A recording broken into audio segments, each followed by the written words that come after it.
Hey guys.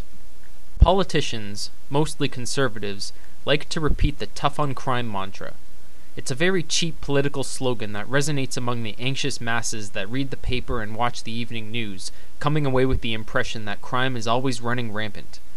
The tough on crime position is a political trap that creates the false dichotomy in which to not be tough on crime is to be soft on crime, a position that no politician wants to be accused of holding.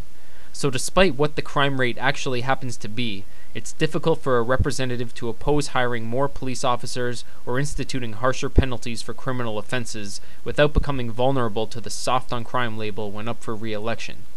The effect of this is that the justice system becomes more punitive and moves ever more away from any pretense of rehabilitation.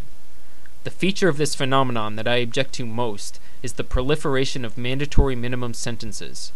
While all criminal acts are lathered in circumstance and dipped in context, mandatory minimums take the power of judgment away from judges when sentencing and treat all instances of a particular offense the same.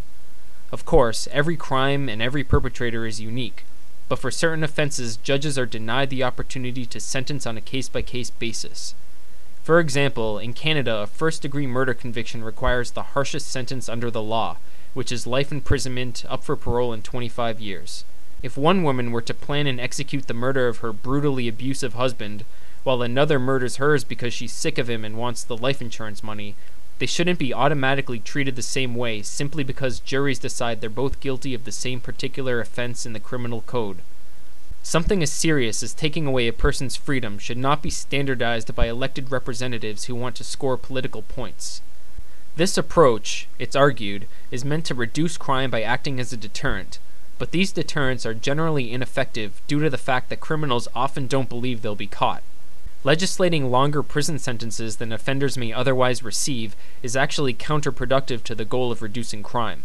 Research has shown that longer stays in prison tend to increase the likelihood of recidivism.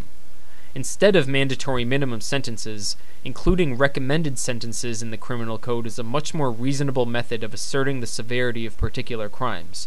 Recommendations provide judges with a guide, while affording them the discretion to hand down consequences that they judge to be appropriate.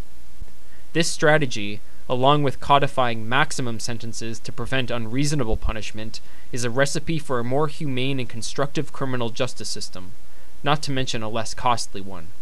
However, things seem to be going in the exact opposite direction, and I'm hoping that people will wake up to the bullshit fear-mongering and realize that a flexible and intelligent justice system is far more beneficial than one that simply strives to be tough. Thanks for watching.